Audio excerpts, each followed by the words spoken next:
அனைவருக்கும் வணக்கம். நான் மிஸ்ஸஸ் அகல்யா ரவிக்குமார். இந்த பதிவுல தெற்கு பார்த்த வாசல் உள்ள வீடு நல்லதா கெட்டதா, அந்த வீடு யாருக்கு அதிர்ஷ்டம் தரும், தப்பித்தவறி கூட இவர்களெல்லாம் போகக்கூடாது அப்படின்னு சொல்லியிருக்காங்க. அது யார் யார் அப்படிங்கறத தான் இந்த பதிவுல நம்ம பார்க்க போறோம்.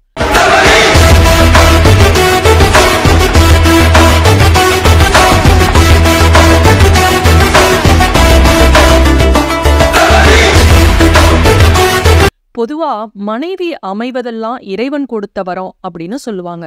மனைவி மட்டும் இல்லைங்க, மனைவியோட சேர்ந்து நீங்க வாழப்போற வீடு கூட இறைவன் கொடுத்த வரம்தான். தெற்கு வீடு அப்படின்னாவே பலரும் வேணாண்டா சாமி அப்படின்னு ஒதுக்கிடுவாங்க. அதற்கு காரணமே தெரியாம சிலர் அதை பத்தி வேணாம், வாடகை வீட்டுக்கு கூட போக வேணான்னு நினைப்பாங்க. அது என்ன அப்படிங்கறத தான் நம்ம இந்த பதிவுல பார்க்க போறோம். தெற்கு பார்த்த வீடுகள் காளிமனை அப்படின்னா எதுனாலும் சரி வேணாம் அப்படின்னு ஒதுக்குறாங்க. கிழக்கும் வடக்கும் தான் ராசியான மனைகள் அப்படின்னு நினைக்கிறாங்க. காரணமே தெரியாம இப்படி சிலர் புறக்கணிப்பதால அதையும் மற்றவர்கள் பின்பற்றி வர்றாங்க. சொல்ல போனா சிம்ம கற்ப மனைகள் அப்படின்னு அழைக்கப்படும் தெற்கு பார்த்த மனைகள் அதுல இருக்கிறவங்களுக்கு தைரியம் தரும் மனைகளாக இருக்கு. அது என்ன, யாருக்கு அதிர்ஷ்டத்தை தரும் அப்படிங்கிறத விளக்கமா நம்ம தெரிஞ்சுக்கலாம். பொதுவா வீட்டை கட்டுவதற்கு முன்பே அல்லது ஒரு வீட்டை வாங்குறீங்க அப்படின்னா வாங்குவதற்கு முன்பே அந்த வீட்டை எப்படி கட்டணும், எப்படி கட்டுனா அவங்களுக்கு நல்லது, எந்த திசையை பார்த்து கட்டணும் அப்படின்னு நிறைய வாஸ்து சாஸ்திரத்துல பார்க்கணும். ஒரு வீடை வாங்குறோம் அப்படின்னா அந்த வீட்டில் உள்ள தலைவனோட ராசிப்படி வீட்டை வாங்குவதை விட அந்த வீட்டில் எந்நேரமும் இருக்கக்கூடிய அந்த பெண்ணின் ராசிப்படி அந்த வீட்டை வாங்குவதுதான் மிகச் சிறந்தது.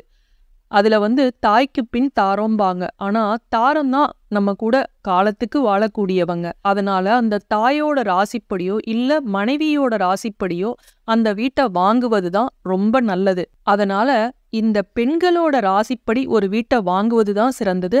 அப்போதுதான் அந்த வீட்டுல அனைத்து ஐஸ்வர்யமும் சேரும் அப்படின்னு சொல்லியிருக்காங்க. இந்த தெற்கு பார்த்த வீட்டுக்கு போகாம பயப்படுறதுக்கு காரணம் என்ன அப்படின்னு பாத்தீங்கன்னா, இந்த தெற்கு திசை அப்படிங்கிறது யமனுக்குரிய திசை அப்படின்னு சொல்லுவாங்க. அதனாலதான் தெற்கு திசை பார்த்த வீட்டை வாங்குறதுக்கும் பயப்படுறாங்க, குடி போறதுக்கும் பயப்படுறாங்க. வாடகை வீடா இருந்தா கூட போக மாட்டாங்க.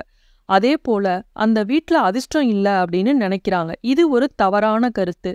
ஒரு வீட்டுக்கு வாஸ்துப்படி அனைத்து அறைகளும் இருந்தால் போதும். அதுல வீட்டுல வாழ்பவர்களுக்கு நன்மைதான் அளிக்கும். யாருமே தெரியாத தகவல் இந்த தெற்கு பார்த்த வீட்டை பத்தி என்ன அப்படின்னு பாத்தீங்கன்னா, பல தொழிலதிபர் வீடுகளும் தொழில் நடத்தும் இடங்களும் அனைத்துமே தெற்கு திசையை நோக்கி தான் இருக்கும்.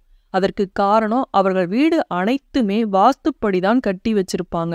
நீங்க தெற்கு பார்த்த வீட்டில் வசிக்கிறீங்க அப்படின்னா உங்க வீட்டுல செல்வமும் ஆரோக்கியமும் நிலைப்பட வீட்டுல சில வாஸ்து சாஸ்திரங்களை பயன்படுத்தினீங்கன்னா போதும், அந்த வீடு பல ஐஸ்வர்யங்களை கொண்டு சேர்க்கும். வாஸ்துப்படி அமைந்த தெற்கு பார்த்த மனைகளில் வசிப்பவர்களுக்கு பணம் மிதமிஞ்சி கொட்டுவதையும் நம்மால் பார்க்க முடிகிறது.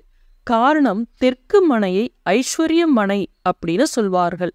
வாஸ்துப்படி ஐஸ்வர்யம் என்பது வற்றாத செல்வ வளத்தையும் மக்கட்பேற்றையும் குறிக்கிறது.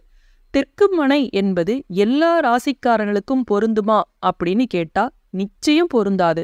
தெற்கு பார்த்த மனையானது சில ராசிக்காரர்களுக்கு மட்டும்தான் யோகம் உள்ளதாக அமையும். இது யார் யாருக்கு அப்படிங்கிறத தெரிஞ்சுக்கலாம். அதற்கு முன்பு இந்த தெற்கு பார்த்த வாசல் உள்ள வீடுகளை பத்தி சில விதிகளை தெரிஞ்சுக்குங்க. ஜாதகம் இல்லாதவர்க்கு தெற்கு பார்த்த வாசலும் தெற்கு பார்த்த மனைகளும் யோகம் தரும். இந்த தெற்கு பார்த்த வீட்டை கட்ட போறீங்கனாலும் சரி, தெற்கு பார்த்த வீட்டுல குடியிருக்கிறீங்கனாலும் சரி, இந்த மாதிரி உங்க வீட்டுல எல்லா அறைகளும் இருக்கா அப்படிங்கறத மட்டும் பாத்துக்குங்க. சமையல் அறை அப்படிங்கிறது தென்கிழக்கு, அதுதானே அக்னி மூலை அப்படிம்போம், அந்த இடத்துல இருக்கான்னு பாத்துக்குங்க. அடுத்தது பூஜை அறை வடகிழக்கு, கிழக்கு, மேற்கு இந்த இடத்துல இருக்கான்னு பாத்துக்குங்க.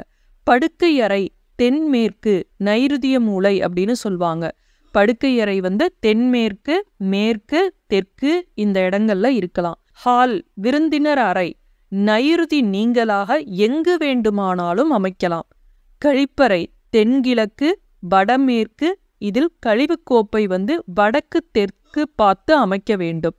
தண்ணீர் தொட்டி வடகிழக்கு பாகத்தில் அமைந்திருக்கிறதா அப்படிங்கிறத பார்த்துக்குங்க. இதுல சமையலறை தென்கிழக்குல இல்லைன்னா வடமேற்குல அமைக்கலாம். இந்த தெற்கு திசை பார்த்து வீடு இருக்கிறதுல என்ன ஒரு மைனஸ் பாயிண்ட் அப்படின்னு பார்த்தீங்கன்னா, இது சூரியன்ட்ட இருந்து அதிக ஆற்றலை பெறுது. அதனால வீடு கோடை காலங்கள்ல அதிக வெப்பமா இருக்கும். அதனால சில நேரங்கள்ல தெற்கு நோக்கிய வீட்டுல இருக்கிறவங்களுக்கு கோபம் மற்றும் உடல்நல தொடர்பான பிரச்சனைகள் ஏற்படலாம். இது நீண்ட காலத்திற்கு கூட பிரச்சனைகளை சிலருக்கு ஏற்படுத்தும். அப்படிங்கிறது ஒண்ணுதான் இந்த தெற்கு பார்த்த வீடுகள்ல உள்ள மைனஸ் பாயிண்ட். சில ராசிக்காரர்களுக்கு இது ஒத்து வராது, அது மட்டும்தான். ஆனா தெற்கு திசையில இருந்து சூரியன்ட்ட அதிக ஆற்றலை பெறுவதனால வாஸ்துப்படி பாத்தீங்கன்னா மக்கள் தொடர்பு, ஊடகம், திரைப்படம் இதுல இருக்கக்கூடியவர்களோட தொழில் நல்லா வளர்ச்சி பெறும் அப்படின்னு சொல்லப்பட்டுள்ளது.